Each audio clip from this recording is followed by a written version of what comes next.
Alors en fait, les castors, il y en avait plus beaucoup en France, il y en avait plus que sur le Rhône, il y a quelques affluents voilà, dans le sud-est de la France. Et dans les années 70, c'était le premier mammifère protégé en France. Et du coup, ils ont monté un projet de réintroduction sur les autres fleuves de France. Castor, il va rester que sur des berges à moins de 20 mètres d'une rivière. Après, est-ce que ça va pas... Puis il n'y aura pas des interactions avec d'autres activités humaines ou des gens chez eux, ça c'est possible. Et c'est aussi pour ça qu'on cherche des solutions de cohabitation pour que tout le monde puisse vivre tranquillement. Le castor d'Eurasie, il ne fait pas systématiquement des barrages, il en fait même peu. Il en fait que s'il n'y a pas suffisamment d'eau sur la zone sur laquelle il vient s'installer. Et on s'est demandé s'il n'y avait pas des problèmes des fois, ou des barrages qui sautaient, ou des fuites, et s'il y avait justement un risque de danger pour les lignes.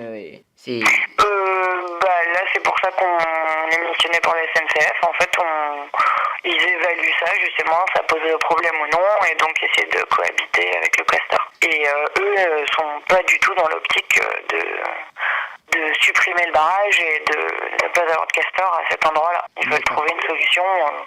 Voilà.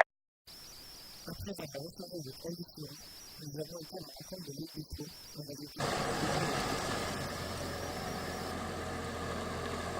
Bonjour Loïc. Bonjour. Comment se passe la cohabitation entre les castors et vous? Alors la cohabitation avec les castors se passe pas très bien, dans le sens où les castors ont provoqué une montée des eaux assez importante au niveau du ruisseau de la Palue, ce qui crée des inondations dans les parcelles agricoles, qui nous empêchent de travailler les parcelles et de les exploiter normalement. Donc à ce jour, quel genre de solution a été trouvée pour remédier à ce problème? Aucune solution n'a été soulevée aujourd'hui, en sachant que le castor est une espèce protégée. C'est-à-dire qu'on a interdiction de les réguler par des tirs ou du piégeage, interdiction de le capturer et de le réimplanter quelque part, interdiction de détruire les barrages qui sont la cause principale des inondations dans le quartier.